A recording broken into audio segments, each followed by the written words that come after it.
శక్తితో ప్రేమించేదన్ అధికముగా ఆరాధింతుం ఆ శక్తితో పూర్ణ మనసుతో ఆరాధింతుం నా పూర్ణ బలముతో సేవించేదన్ పూర్ణ మనసుతో ఆరాధింతుం పూర్ణ బలముతో సేవించేదన్ ఆరాధన ఆరాధన ఆరాధన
స్తోత్రం స్తోత్రం స్తోత్రం స్తోత్రం స్తోత్రములు ఆరాధనా ఆరాధనా యేసయ్యా ఆరాధనా ఆరాధనా ఆరాధనా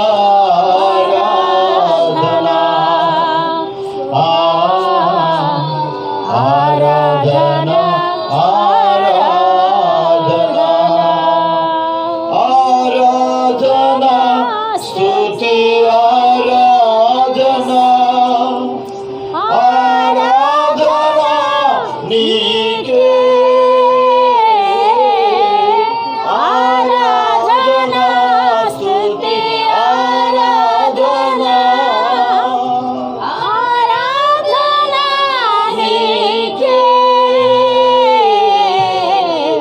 ఆరాధనా నీకే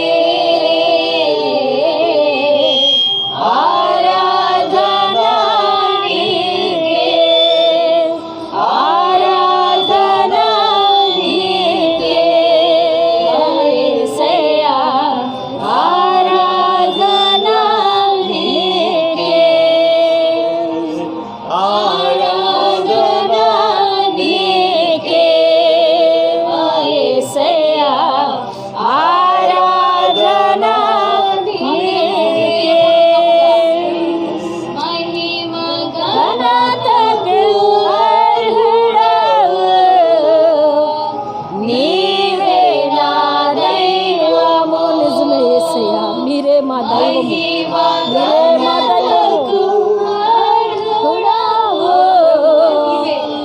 నీవే నా దైవము సృష్టికర్త ముక్తిదాత సృష్టికర్త నా ముక్తిదాత నా స్తుతులకు పాత్రుడా ఆరాధనా నీకే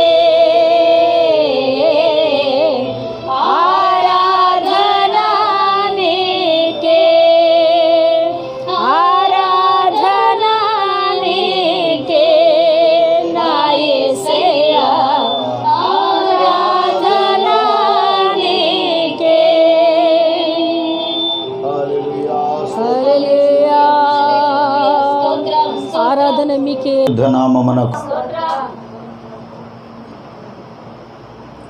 దేవుని వాక్యమును ధ్యానం చేసుకుందాం. దేవుని పరిశుద్ధ వాక్య భాగములో నుండి మత్తయి సువార్త 11వ అధ్యాయము 28వ వచనము నుండి కొన్ని వచన భాగాల్ని మనము ఈ రాత్రి ధ్యానం చేసుకుందాము.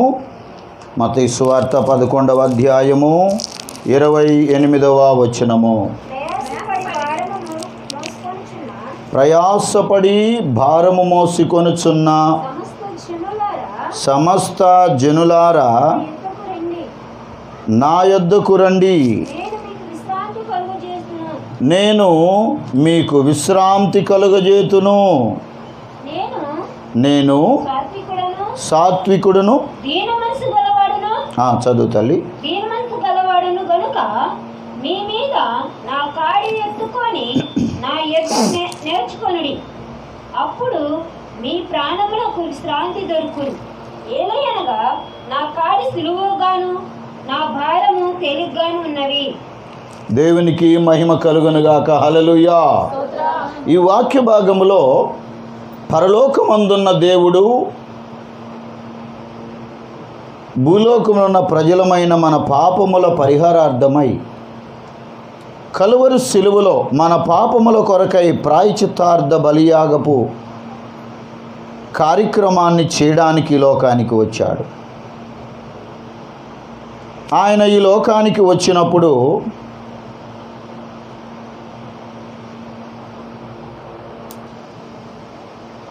పరలోకము నుండి భూలోకానికి ప్రజల పాపముల పరిహారార్థమై క్షమాపణను రక్షణను అనుగ్రహించే రక్షకుడు అనే పేరుతో యేసయ్య ఈ లోకానికి వచ్చి ఉన్నారు గత 2000 సంవత్సరములకు పూర్వము. దేవుడు మానవ రూపిగా యేసు అనే పేరుతో, రక్షకుడనే పేరుతో ఈ లోకానికి వచ్చిన దినాల్లో ఆయన వచ్చినటువంటి ఆ పాప క్షమాపణ ప్రాయశ్చిత్తార్థ బలిదానపు కార్యక్రమాన్ని జరిగించి వెంటనే వెళ్ళిపోకుండా 33.5 సంవత్సరములు ఈ లోకములో జీవించున్నారు. ఈ లోకములో యొక్క జీవితకాలం ఎంత? ప్రభుది 33.5 సంవత్సరాలు. ఏది? ఈ శరీరముతో, మానవ శరీరముతో ఆయన జీవించిన కాలములు. ఆ తరువాత ప్రభువారు మనుషులమైన మన పాపముల పరిహారార్థమై అనేకమైన నిందలు, అవమానములు, రాళ్లతో కొట్టబడి ఆయన మంచి మాటలు చెప్తూ ఉన్న కారణము చేత దుష్టులుగా ఉన్నటువంటి మనుషులు ఆయనను హేళన చేశారు, అసహించుకున్నారు, అపహాస్యము చేశారు, తరిమి కొట్టారు, ఆఖరికి కొరడాలతో కొట్టి సిలువను వేసి చంపారు. అయితే దేవుడు బ్రతికి ఉన్న దినాల్లో ఆయన ఒక మాట చెప్పారు, నన్ను చంపుతారు, ఆ తరువాత నేను 3వ దినమున తిరిగి లేస్తాను. చప్పట్లు కొట్టి దేవునికి స్తోత్రం చెల్లిద్దాము. హల్లెలూయా. 3వ దినమున తిరిగి లేపబడతాను.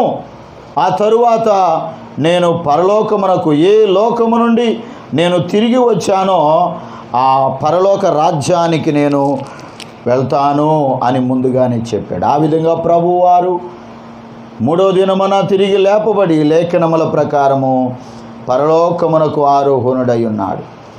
ఆ ప్రభుల వారు మానవ రూపిగా లోకములో ఉన్న దినాలలో ఆయన అనేక మందికి అనేక విధములుగా మేలు చేయుచూ వచ్చాడు. రోగులను స్వస్థపరిచాడు, వ్యాధుల నుండి విడుదలిచ్చాడు, శోధల నుండి విడిపించాడు. అలాగే గుడ్డివారికి కన్నులను, మూగవారికి మాటలను, కుష్ఠరోగులను శుద్ధులుగా చేశాడు. ఇలాగూ ఎవరికి ఏ విధమైనటువంటి విడుదల, స్వస్థత, మేలులు కావలసినవో వాటన్నిటినీ ప్రభువారు వారికి ఇచ్చాడు. ఇంత మాత్రాన మానవ జీవితానికి శాశ్వతమైన సంతోషము దొరకదు. మనుషుడు అనుకుంటాడు ఈ రోగం పోతే నాకు సమాధానం ఉండిద్ది అంటాడు. రోగములో ఉన్నప్పుడు ఆ రోగం పోయి నాకు అంతటితో సమాధానం, శాంతి ఉండిద్దండి. మళ్ళీ కుటుంబ సమస్యలు అయ్యో ఒకటి వస్తాయా రావా? వస్తాయండి, రావా? వస్తాయి. మరి ఆర్థిక సమస్యలు వస్తాయి కొంతకాలం. ఆర్థిక సమస్యలు పోతే నాకు ప్రశాంతంగా ఉండిద్ది అనుకుంటాడు. ఆ తర్వాత బిడ్డలు పెద్దవాళ్ళై వాళ్ళ బాధ్యతలు వస్తాయి. వాళ్ళ బాధ్యతలు వివాహ రూపంలో తీర్చిన తరువాత వాళ్ళ బాధ్యతలు నెరవేర్చక ముందు ఈ బాధ్యతలు తీరిపోతే నాకు మనసు నెమ్మది అనుకుంటాడు. ఆ తర్వాత ఏం జరుగుతుందండి వారికి, ఆ తల్లిదండ్రులకి, వాళ్ళకి మరలా బిడ్డల బాధ్యతల తర్వాత వాళ్ళ కుటుంబం యొక్క శోధనలు, వాళ్ళకి బిడ్డలు లేకపోవడమో, వాళ్ళకి కుటుంబంలో అసమాధానము కలిగి ఉండటమో, కళ్ళ ముందే బిడ్డలు మరలా వ్యాధుల బారినో, శోధనల బారినో, ఏదో ఒక విపత్తుల్లో వారు పడి బాధపడుతూ ఉన్నప్పుడు మరలా సమాధానము లేని స్థితిలో జీవిస్తూ ఉంటాడు.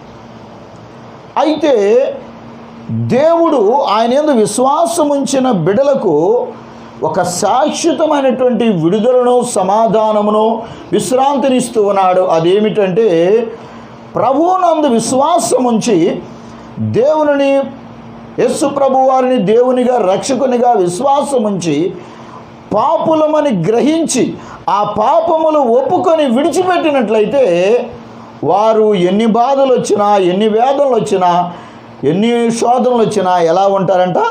శాంతి సమాధానముతో ఉండగలుగుతారు. ఎందుకంటే ఈ లోకములో ఉన్నంత కాలము మనుషులముగా మనకు ఏదో ఒక సమస్య వెంబడిస్తూనే ఉంటుంది. శరీరముతో ఉన్నాము గనుక. శరీరము అనేది చాలా బలహీనమైనది.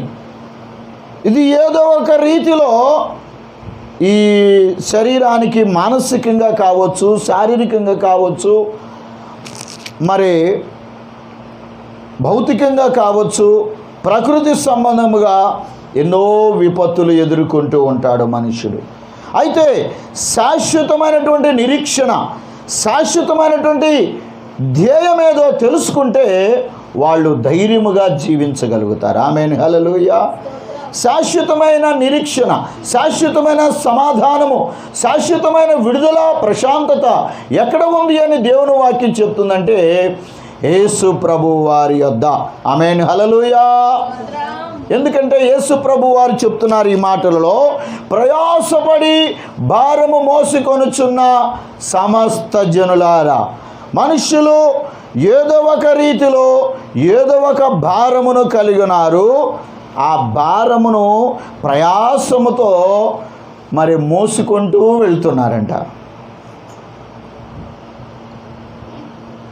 బాధ్యతలు ఉంటాయి, కానీ ఆ బాధ్యతలు విపరీతమైన భారములుగా, ప్రయాసలుగా మారే స్థితి గురించి దేవుడు ఇక్కడ మాట్లాడుతూ ఉన్నారు.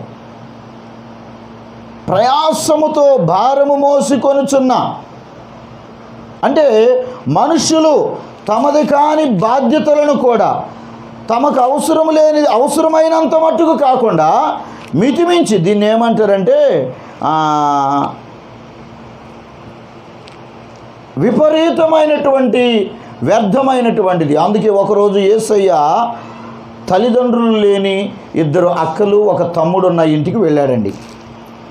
వెళితే అక్కడ యేసయ్య ఎప్పుడుకో ఒకసారి వాళ్ళ ఇంటికి ప్రార్థన చేయడానికి వెళ్తే వాళ్ళ ఇంట్లో ఉన్న పెద్దకి ఏం చేసిద్దంట, చక్కగా మెయింటైన్ చూసుకుంటా ఇంట్లో తమ్ముడినేమో యేసు ప్రభుకి ఏదైనా మంచి వంటలు చేయాలనో లేకపోతే వాళ్ళ ఇంట్లోకి ఏదైనా పనులుంటే ఆ తమ్ముడిని బయటికి పంపించేది. ఈమెమో అవసరం లేని పనులన్నీ పెట్టుకునేది. అవసరం లేని పనులు అంటే ఏమండి, ఇప్పుడు మన ఇంటికి అతిథులు వచ్చారనుకోండి, ఎంతవరకు చేసుకుంటాం పనులు? అతిథులను అక్కడ కూర్చోబెట్టి ఎవరైనా బట్టలు పిండేసుకుంటారా చెప్పండి? అతిథులను అక్కడ కూర్చోబెట్టి ఇల్లు దుడుచుకుంటూ ఉంటారా? అతిథులు వస్తున్నారని తెలియగానే శుభ్రం చేసుకుంటారు. ఒకవేళ తెలియకపోతే జస్ట్ అలా ఊడ్చేసుకొని వాళ్ళతో కాలము గడుపుతారు. అవునా కాదండి? ఇంట్లో మనిషి వస్తే అతిథిగా వాళ్ళని కూర్చోబెట్టి మనం పనులు చేసుకుంటుంటే బాగుంటుందా? అయితే ఈ ఒక తల్లి పేరు, ఆ పెద్ద ఆమె పేరు, ఆ పెద్దక్క పేరు మార్తమ్మ. ఈ మార్తమ్మ గారు ఏం చేసేదంట, విస్తారమైన పనులు అని దేవుని వాక్యం చెప్తుంది. విస్తారమైన పనులు అంటే అవసరమైనంత మట్టుకు కాకుండా అవసరము లేనివి కూడా. అతిథులు వెళ్ళినాక చేసుకోవచ్చు. యేసయ్య ఉంటే 1 రోజు ఉంటాడు, 2 రోజులు ఉంటాడు వాళ్ళ ఇంట్లో.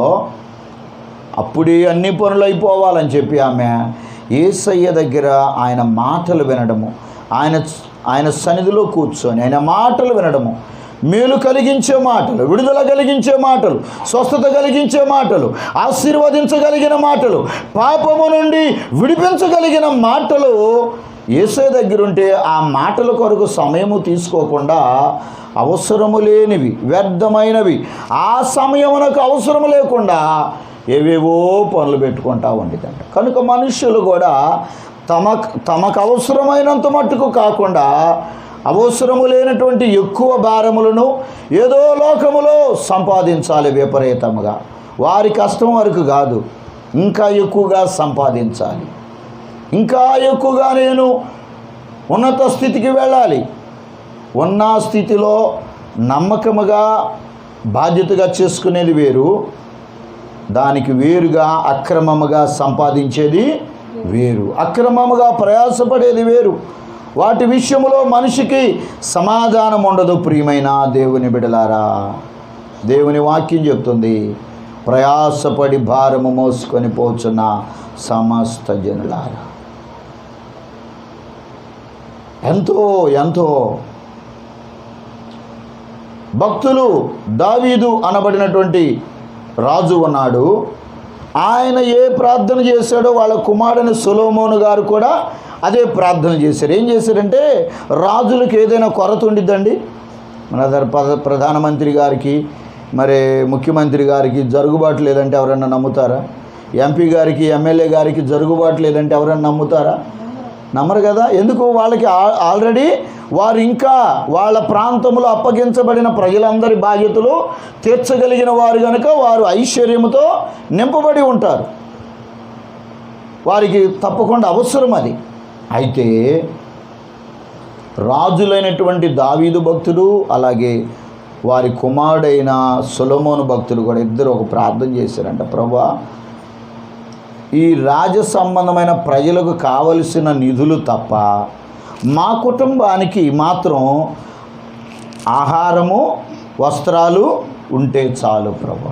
ఏమిటంట? తినుటకు ఆహారము మా కుటుంబానికి ఎప్పుడే ఎంత ఆహారం కావాలో అంత ఆహారము, ఎంత వస్త్రాలు కావాలో అంత వస్త్రాలు చాలు ప్రభు. మితిమించినటువంటి అధికమైనటువంటి ఐశ్వర్యము మాకు అవసరము లేదు ప్రభువా అని ప్రార్థన చేశారంట. ఎంత గొప్ప మరి సాత్వికమైనటువంటి ప్రార్థన ప్రియమైన దేవుని బిడ్డలు. నేటి దినాల్లో మనుషులు ప్రాణాపాయములకు కూడా తెగించి ఏదేదో విపరీతమైనటువంటి జీవితంలోకి వెళ్ళిపోతూ ఉన్నారు ప్రియమైన దేవుని బిడ్డలు. అది సక్రమమైన పరిస్థితులు అయితే పర్వాలేదు, కానీ ఆక్రమమైన మార్గంలో సంపాదించడానికి వాళ్ళు ప్రాణాలకైనా తెగించగలుగుతూ ఉన్నారు.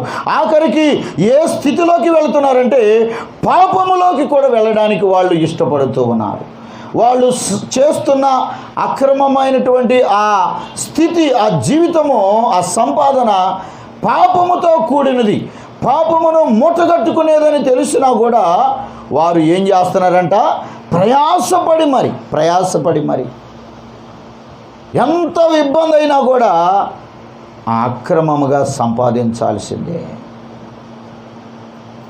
కనుక ప్రభువారి దగ్గర ఇటు వాటికి తావు లేదు. చాలామంది పండగలకి మేము క్రైస్తవులం అని చెప్పుకునేవాళ్ళు కూడా చాలామంది ప్రభు సన్నిధికి రాలేకపోవడం, ప్రభునందు విశ్వాసం నుంచి కూడా రక్షణ పొందలేకపోవడం, రక్షణ పొంది కూడా ఆరాధనలో, ప్రార్థనలో, విశ్వాసంలో, వాక్యానుసారంగా జీవించలేకపోవడానికి కారణాలు ఏంటంటే ప్రభు దగ్గరికి పూర్తిగా వస్తే మేము పాపములన్నీ కూడా విడిచిపెట్టేసేయాలి, లోకాన్ని విడిచిపెట్టేసేయాలి, ఇది మా వల్ల కాదు అని. చాలామందికి యేసు ప్రభు వారంటే ఇష్టమే. ఆయన ప్రేమ కలిగిన దేవుడు, ప్రేమామయుడు, కరుణ కలిగిన దేవుడు, కరుణామయుడు, శాంతి స్వరూపుడు, శాంతి కలిగిన దేవుడు అని అందరికీ తెలుసు. కానీ యేసు ప్రభు దగ్గరికి పూర్తిగా వస్తే అక్రమాలు, అన్యాయాలు, అధికమైనటువంటి అత్యాశ జీవితము, పాపము, మోసము ఇవన్నీ కూడా మానుకోవాలేమో. అయ్యో ఈ మానుకుంటే మేము ఎలాగా అనేటువంటి ఉద్దేశంతో చాలామంది ప్రయాసపడి భారము కలిగి ఉన్నారంట. లోక సంబంధమైన భారం, ఇహ సంబంధమైన భారం. ఆ భారము తెలియకుండానే మనుషులను కృంగదీస్తూ ఉండిద్ది ప్రియమైన దేవుని బిడ్డల. ఒక మనిషి పాపమును మూటగట్టుకునే ప్రయాస చేస్తూ ఉన్నారంటే, ఆ భారము కలిగి ఉన్నారంటే వాళ్ళకి అర్థమైపోయింది, వారి అంతరాత్మకి, వాళ్ళ మనస్సాక్షికి, నేను చేస్తున్న దాన్ని బట్టి నాకు ఏదో ఒక రోజు ఈ పాపము నన్ను పట్టుకునిద్ది అని. అందుకని యేసయ్యకి ఇవన్నీ ఇష్టం ఉండదు ప్రియమైన దేవుని బిడ్డలారా. అందుకని ప్రభువారు అంటున్నారు, చదవండి 28వ వచనం మరలా, ప్రయాసపడి భారం మోసుకొని పోచున్న సమస్త జనులారా నా యొద్దకు రండి, నేను మీకు విశ్రాంతి ఇస్తాను. కొంతమందికి విశ్రాంతి అన్నందుకు, నా యొద్దకు రండి మీకు విశ్రాంతి ఇస్తాను అన్నందుకు ఆ మాటలు యేసయ్య చాలామందికి ఆదివారము ఆరాధనకు వచ్చే అంత విశ్రాంతి కూడా లేదు. ఆదివారం ప్రభు సన్నిధికి వెళ్ళడానికి, ఒకవేళ ఉదాహరణకి ప్రార్థనకి వెళ్ళేవాళ్ళు ఎట్లాగైతే ప్రార్థనకి వెళ్ళలేని వాళ్ళు కూడా 6 రోజులు కష్టపడ్డాం కదా, 7వ రోజు ప్రశాంతంగా కూర్చొని తిందామని వాళ్ళకు కూడా సామెత ఒకటి ఉంది, కోటి విద్యలు చెప్పండి, అందరు చెప్పండి, కోటి విద్యలు కూటి కోసమే అని. ఈ ఆహారముల కోసము మనిషి ప్రశాంతక జీవితానికని సామెత కవులు చెప్పారు, కానీ అది కూడా విఫలమైపోతుంది నేటి దినాలు. ఎందుకు? ఆదివారం కూడా పనులు పెట్టేస్తున్నారు. వెళ్ళేవాళ్ళు జరుగుబాటు లేక మరి ఆదివారం ఆగిపోతే నిన్ను పనిలో నుండి తీసేస్తామని అంటారు. కాబట్టి పనికి వెళ్ళే వాళ్ళ గురించి కాదు నేను అంటుంది, పేదవాళ్ళ గురించి. ఆ పనిలో పని చేయించుకునే వాళ్ళు కూడా వాళ్ళు ఎంత సంపాదించినా పనివారికి కూడా ఏం చెప్తారు, మీరు ఆదివారం కూడా రావాల్సిందే, పండగ రోజు కూడా రావాల్సిందే. ఇంతకుముందు రోజుల్లో జీవో చట్టం ఎలాగుందంటే ఆదివారమే ఒక పెద్ద హాలిడే.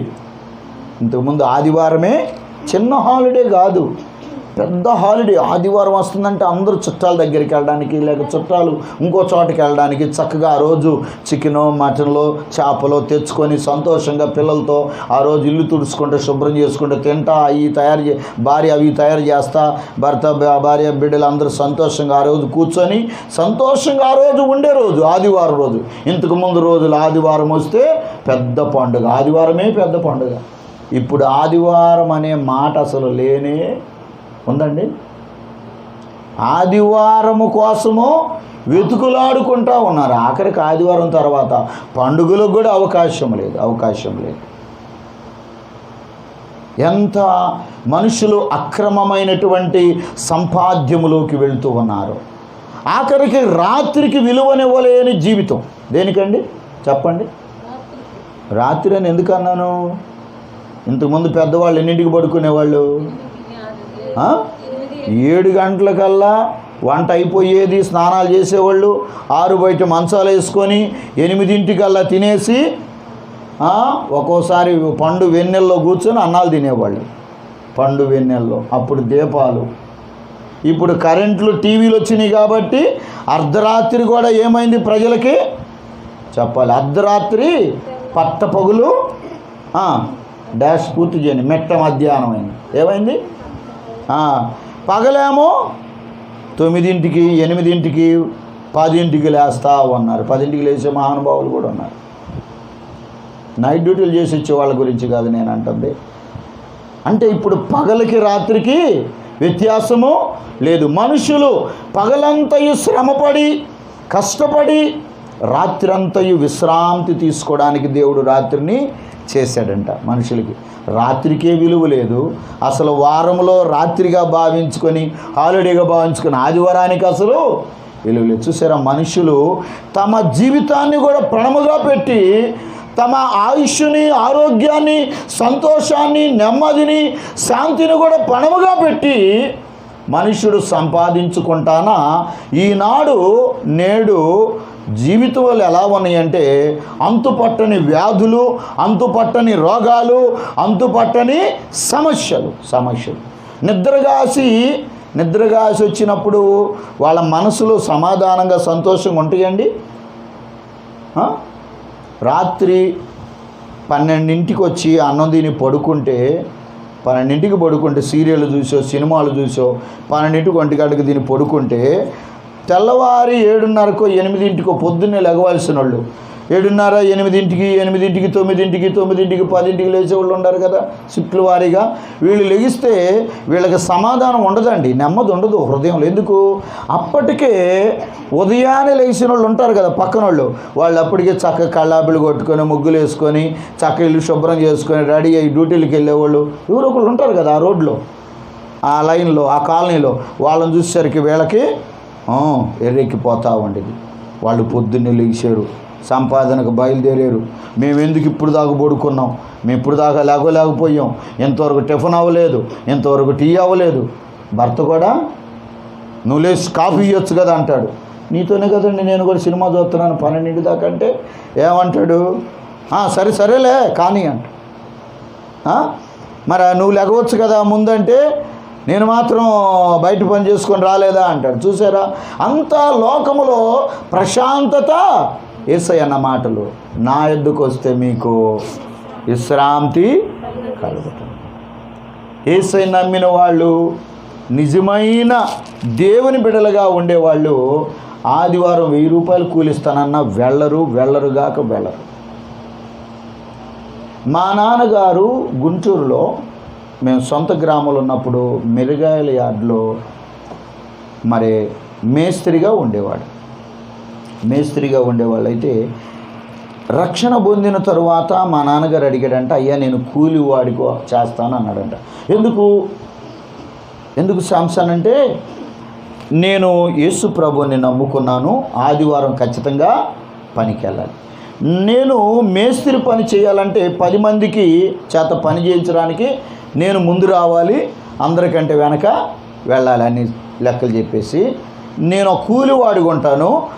7 రోజులు రానిక 6 రోజులు కూలివాడిని, నాకు కూలివాడిగా 7 రోజులు నన్ను వదిలేసేయండి అన్నాడంట. అప్పుడు వాళ్ళు అన్నారంట, నువ్వు కుదరదు, మాకు ఇంకా మళ్ళీ మంచి మేస్త్రి అక్కడ దొరుకుతాడు, 7వ రోజు నువ్వు ప్రార్థనకి వెళ్ళిపో. స్తోత్రం, హల్లెలూయా. ఆ రోజుకి వాళ్ళల్లో ఎవరో ఒకళ్ళని మరి ఎన్నిక చేసి 7వ రోజు నాన్నగారు చక్కగా ఆరాధనకు అలా చెప్పుకోగలగాలి, ప్రార్థన చేసుకోగలగాలి. దేవుని సన్నిధిలో దేవుని బిడలగా ప్రశాంతముగా, నెమ్మదిగా, సంతోషముగా దేవునిలో నేను గడపాలి, దేవునితో నేను గడపాలి అనుకుంటే ఖచ్చితంగా మనం ఇలాంటి కమిట్మెంట్లో ఉండగలుగుతాం. ప్రియమైన దేవుని బిడ్డలారా, ఆ రోజు చక్కగా మా నాన్నగారు, ఆ రోజుల్లో ఆటోలు ఇవ్వండి, రిక్షాలు ఉండేవి. 5 కిలోమీటర్లు కొండ్రుపాడు నుండి ప్రతిపాడు, అక్కడ నుండి మా నాన్నగారు శనివారం రాత్రి, ఆదివారం సెలవు పెట్టుకుంటారు కదా రిక్షా దొక్కేవాళ్ళు, పాపం ఇళ్ళ కాడ పడుకుంటారు కదా, రెస్ట్ తీసుకుంటా, వాళ్ళదొకటి రిక్షా బాడుకి మాట్లాడుకొని అక్కడ నుండి 5 కిలోమీటర్లు తొక్కుకుంటూ వెళ్ళి మమ్మల్ని అందరం తీసుకెళ్ళి చక్కగా ఆరాధనలు ఉండేవాళ్ళం, ప్రార్థనలో గడిపేవాళ్ళం. అంతా అయిపోయినాక మా వంతు మేము, మిగతా వాళ్ళు చేసిన పరిచర్య, మా వంతు మేము కొన్ని సర్దేసుకొని పరిచర్య చేసుకొని మళ్ళీ 5 కిలోమీటర్లు తిరిగి ఇంటికి వచ్చేవాళ్ళం. వచ్చినాక సంతోషంగా రాత్రి ఉండేవాళ్ళం, ఎంతో ఆనందంగా నెమ్మదిగా ఉండేవాళ్ళం. అందుకే దేవుడు మా కుటుంబాన్ని 10 మందికి పెట్టే కుటుంబంగా చేశాడు. దేవునికి మహిమ కలుగునుగాక, హల్లెలూయా. మా కుటుంబాల్లో నెలకి మరి ఏదో ఒక మీటింగ్స్, ఏదో ఒక ప్రార్థనా కూటాల ద్వారా 10 మందికి ఆహారం పెట్టే కుటుంబంగా చేశాడు. కానీ అడుక్కునే వాళ్ళగా దేవుడు మమ్మలను చేయలేదు. ఎవరన్నా మాకు కానికిస్తే మేము అడుక్కుంటే కాదు వాళ్ళు ఇస్తుంది, దేవునికని ఇస్తున్నారు. ఆమేన్, హల్లెలూయా. వాళ్ళని మేము అడుక్కోము. ప్రియమైన దేవుని బిడలారా, సమాధానం కావాలి, మనకు శాంతి కావాలి, నెమ్మది కావాలి. యేసయ్య దగ్గరికి వస్తే ఏమిస్తానంటున్నాడు? విశ్రాంతినిస్తాను. కుటుంబాల్లో కుటుంబ ఆరాధన జరగాలి. చికాకులతో కూడినటువంటి ఈ భారాలు, ప్రయాసాలన్నీ దేవుడు ఏం చేస్తాడు? ప్రార్థన వలన తొలగిస్తాడు, ఆ భారమును తగ్గిస్తాడు, ఆ ప్రయాసం చేస్తాడు. వారే మనకి మేలు చేస్తారు. మనము ఓర్చుకోవడం మన వల్ల చేసే అంటాడు, నమ్ముట నీ వలన అయితే, నీ చేతనైతే నమ్మువానికి సమస్తము సాధ్యము, నమ్మిన ఎడల నీవు దేవుని మహిమను చూస్తావు. కనుక ప్రియమైన దేవుని బిడలారా, మనము దేవుని నమ్మిన వారిగా ఉన్నట్లయితే ఎదుటిన్న వ్యక్తులను కాకుండా, ఎదుటి నుండి వచ్చే శోధనను కాకుండా మనము దేవుని యందు విశ్వాసం ఉంచి దేవుని నమ్మిన వారిగా ఉన్నట్లయితే తప్పక దేవుని మహిమను చూస్తాం. సాత్వికముతో మనము సమాధానం ఇవ్వగలిగినప్పుడు, సాత్వికముతో మనము మాట్లాడగలిగినప్పుడు, జీవించగలిగినప్పుడు సాధ్యమైనంత మట్టుకు దేవుడు మనకు గొప్ప విడుదలను ఇస్తాడు. నేను సాత్వికుడును, చదవండి తల్లి, దీన మనస్సు గలవాడును. యేసయ్య మనస్సు ఎలాంటిదంట? దీన మనస్సు గలది. దీన మనస్సు. అందుకే మత్తయి సువార్త 5వ అధ్యాయంలో కూడా అంటాడు, ఆత్మ విషయమై దీనులైన వారు ధన్యులు, పరలోక రాజ్యము వారిది. దీన మనస్సు ఉంటే ఎక్కడికి వెళ్తామంట? మనం పరలోక రాజ్యమునకు వారసులం అవుతాం. దీన మనస్సు కలిగి ఉన్నట్లు. దీన మనస్సు, ఆత్మ విషయమై దీనులైన వారు. అందుకే దేవుని వాక్యం చెప్తుంది, శరీరానుసారమైన మనసు మరణము, ఆత్మానుసారమైన మనసు జీవము అని దేవుని వాక్యం చెప్తుంది. కనుక యేసయ్య మనసు దీన మనసు. అందుకే ఆయనను ఎంత దూషించినా, ఎంత అపహసించినా, ఎంత కొరడాలతో కొట్టినా, సిలువనేసినా యేసయ్య ఏమంటున్నాడు? కలువరి సిలువలో ఉండి, తండ్రి వీరేమి చేయుచున్నారో వీరెరుగరు గనుక వీరిని క్షమించు. ఆమేన్, హల్లెలూయా. ప్రియమైన దేవుని బిడ్డలారా, దీన మనస్సు గలవాడను, నేను సాత్వికుడును దీన మనస్సు గలవాడను గనుక మీ మీద నా కాడి ఎత్తుకొనుడి. నా కాడి అంటే యేసయ్య చెప్పే మాటలతో కూడిన బాధ్యత మనము తీసుకోగలగాలి. మన సొంత ఉద్దేశాలు, మన సొంత ఆలోచనలు, మన సొంత ఊహలు, తలంపులు కాదు. కానీ యేసు ప్రభు వారు దేవుడు, సాత్వికుడైన దేవుడు, శాంతిని ఇవ్వగలిగిన దేవుడు, సమాధానం ఇవ్వగలిగిన దేవుడు, పాపమును సహించలేని దేవుడు, మరి పాపులమైన మనలను క్షమించుతున్న దేవుడు ఏ కాడైతే, కాడి అనగా బాధ్యత, ఏదైతే చెప్తూ ఉన్నాడు ఆయన బాధ్యతగా మనకి మాటలో, ఆ మాటలను మనము బాధ్యతగా తీసుకోగలిగినప్పుడు మీ మీద నా కాడి ఎత్తుకొనుడి, నా యొద్ద నేర్చుకోండి. యేసయ్య చెప్పే మాటలు నేర్చుకోవాలి. చాలాసార్లు దేవుని మాటలు వింటారు కానీ మళ్ళీ జీవించేటప్పుడు మన జీవితం మందే యేసయ్య మాటలు, యేసయ్య కాడ. పనికి వెళ్ళిన కాడ ఏం చేస్తామండి? పనికి వెళ్ళిన కాడ సూపర్ మార్కెట్లో పనిచేస్తున్నాం అనుకోండి, సూపర్ మార్కెట్లో పనిచేస్తుంటే ఏం చేస్తాం? సరుకులు ఇస్తారు. ఎన్ని సరుకులు ప్యాకింగ్ చేసామో, ఎన్ని సరుకులకి రేట్లు స్టిక్కర్లు వేసామో, ఎన్ని సరుకులకి ప్యాకింగ్ సీల్ వేసామో, అవన్నీ సాయంత్రానికి ఆటో తెచ్చుకొని వేసుకొచ్చుకుంటామా మనం? చెప్పండి అమ్మా, అనుభవం చెప్పండి, అనుభవశాలుడు. తెస్తామా? తెస్తే ఏమంటారు షాపు వారు, సూపర్ మార్కెట్ వారు? అమ్మ తీసుకెళ్ళావు కానీ వచ్చే నెల జీతం కింద గమనించుకో, ఇక ఈ నెలకు పనికి రాబాక. కనుక చాలామంది కూడా ఇలాగే చేస్తున్నారు. అక్కడ సరుకులు అక్కడ వదిలేసి వచ్చినట్టుగా దేవుని మాటలు కూడా విన్నా కాడే విడిచిపెడతా ఉన్నారు. దేవుడు ఎన్ని కార్యాలు చేసినా ఆ కృతజ్ఞత మందిరములోనే విడిచిపెడుతున్నారు. దేవుడు ఎన్ని మేలులు చేసినా, ఎన్ని విధములుగా దేవుడు మనతో మాట్లాడినా చాలామంది దేవుని పరిశుద్ధమైన మాటలకు, నీతి కలిగిన మాటలకు, జీవమునిచ్చే మాటలకు, పాపము నుండి విడిపించగలిగిన మాటలను విన్నా కాడే విడిచిపెడతా ఉన్నారు. ఆ కాడిని ఎత్తుకోలేకపోతా ఉన్నారు, యేసయ్య మాటలనే కాడిని. కనుక వాటిని మనము నేర్చుకున్నప్పుడు తప్పక ప్రభు మనకు, అప్పుడు మనకేం కలుగుతుందంట? మన ప్రాణములకు, ప్రాణముకైనా ఉందా లేదా? అప్పుడు మీ ప్రాణములకు విశ్రాంతి దొరుకుతుంది. ఏలయనగా నా కాడి సులువుగాను నా భారము తేలికగాను ఉండును. దేవునికి మహిమ కలుగునుగా. కనుక మన జీవితాలకు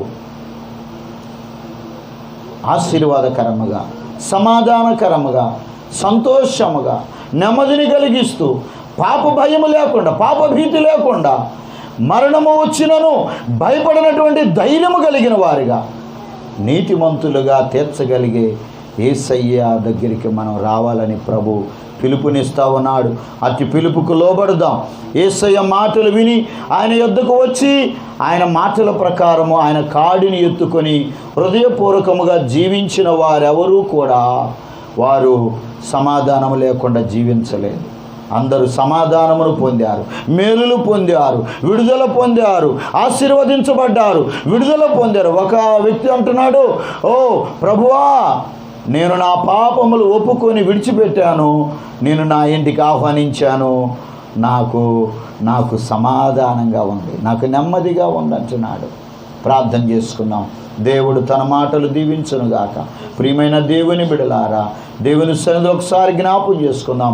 ఎంతకాలము యేసయ్య నీ ప్రయాసలకు, నీ యొక్క వ్యర్థమైన ప్రయాసలకు, పాప సంబంధమైన భారములకు విశ్రాంతినిస్తానని ఎన్ని సంవత్సరాలుగా ఆయన నీకు పిలుపునిస్తున్నా కానీ లోకముతో, పాపముతో ముడివేసుకొని, పెనవేసుకొని ఎంతకాలము వ్యర్థమైన ప్రయాసముతో, పాప సంబంధమైన భారముతో జీవిస్తూ ఉంటావు ప్రియ సహోదరి, సహోదరుడా. ఇకనైనా ప్రభు యొద్దకు రా. వ్యర్థమైన భారములను విడిచిపెట్టు. లోకములో ఉన్నదంతయు శరీరాశయు, నేత్రాశయు, జీవపు డంబమని దేవుని వాక్యం చెప్తూ ఉన్నది. అవి తండ్రి అయిన దేవుని వలన పుట్టినవి కావు. మన జీవితంలో దేవునికి ఇష్టలుగా జీవించగలిగితే మనకు నెమ్మది కలుగుతుంది, సంతోషము కలుగుతుంది. అదిగో ఒక దేవుని యందు విశ్వాసం ఉంచిన యోబు అనబడిన భక్తుడు అంటున్నాడు, యెహోవా ఇచ్చెను, యెహోవా తీసుకొని పోయెను, యెహోవా నామమునకు స్తుతి కలుగునుగాక అంటున్నాడు. ఆయన సమస్తమును కోల్పోయినా కానీ ఆయన ఆత్మస్థైర్యముతో ఉండగలిగాడు. కారణము, ఆయన దేవుడు చెప్పిన మార్గం ప్రకారము పాపమును ఆయన ఇంటిలోకి, జీవితంలోకి రానివ్వలేదు. పాపము లేకుండా జీవించడానికి ప్రయాసపడ్డాడు. పాపముతో, అక్రమముతో, దోషములతో జీవించడానికి ఆయన ఉండలేదు, కానీ పాపము లేని జీవితము జీవించడానికి, దేవునికి ఇష్టడుగా జీవించడానికి ఇష్టపడ్డాడు. కనుక ఒకరోజు వచ్చినప్పుడు ఐశ్వర్యం అంతా కూడా మరి దొంగలు దోచుకొని వెళ్ళిన, వ్యాధులు ఆయన ఇంటిలోకి వచ్చిన, ఎంత సమూల నాశనం అయిపోయినా కానీ ధైర్యము కలిగి ఉన్నాడు. ఎందుకంటే ఆత్మ యొక్క స్థైర్యములో ఉన్నాడు ఆయన. నేను పాపము లేని వాడిగా జీవించగలిగాను, నాకేదున్నా లేకపోయినా నాకు సమాధానము ఉన్నది, ప్రశాంతత ఉన్నది, నెమ్మది ఉన్నదని ప్రార్థన చేసుకుందాం. మా పరమ తండ్రి, మీకు స్తోత్రాలు నాయన. ఇంతవరకు మీరు ఇచ్చిన మాటలను బట్టి మేము స్తుతిస్తూ ఉన్నాం. విన్న మాటల ప్రకారం ప్రభువా, మీ పిలుపును విని ప్రయాసపడి భారము మోసుకొనుచున్న సమస్త జనులారా నా ఎద్దుకు రండి. నేను మీకు విశ్రాంతినిస్తాను, నేను మీకు నెమ్మదినిస్తాను. నేను సాత్వికుడును, దీన మనస్సు గలవాడును గనుక నా కాడి ఎత్తుకొని నా యొద్ద నేర్చుకోండి, నా కాడి సులువు, నా భారము తేలిగ్గా ఉంటుందని మీరిచ్చిన పిలుపునకు ప్రభువా, ఎందరు బిడ్డలైతే లోబడి విధేయులై వారు తమ పాపములు ఒప్పుకొని ఈ సమయంలో విడిచిపెట్టి మీ యొద్దకు రావడానికి సిద్ధపడుతూ ఉన్నారు, తీర్మానం చేసుకుంటూ ఉన్నారు. అతి బిడ్డలకు సంపూర్ణమైన విడుదల ఇవ్వమని, మేలుతో నింపుమని, రక్షణార్థమైన విడుదల ఇవ్వమని నాయన, మీ సన్నిధిలో నిత్యము జీవించగలిగే కృపగలిగిన జీవితం ఇవ్వమని మేలుతో నింపుతారని నమ్మచ్చు. మహిమా ఘనత ప్రభావం మీకు ఆరోపిస్తూ, ఎవరు ఏ విధమైన ప్రయాసలతో, ఏ విధమైన భారములుతున్నారో వాటన్నిటి నుండి యేసుక్రీస్తు నామములో సంపూర్ణమైన విడుదలను బిడ్డలకు దయచేసి ప్రశాంతతను, నెమ్మదిని, సమాధానమును అనుగ్రహిస్తారని నమ్మచ్చు. మహిమా ఘనత ప్రభావం మీకు ఆరోపిస్తూ క్రీస్తు పరిశుద్ధ నామములో ప్రార్థించి వేడుకొనుచున్నాము తండ్రి. మన తండ్రి అయిన దేవుని ప్రేమ, ప్రభువైన క్రీస్తు యేసు వారి కృప, పరిశుద్ధాత్మ దేవుని నిత్య సన్నిధి, సమాధానము సర్వలోక పరిశుద్ధులకు తన సన్నిధిలోనికి వచ్చిన మనకు ఆయా ప్రాంతాల నుండి దేవుని మాటలు వింటున్న బిడ్డలకు సదాకాలము తోడై నడిపించునుగాక. Amen, amen, amen. Praise the Lord. దేవుడు మిమ్మల్ని దీవించునుగాక. ఆమెన్.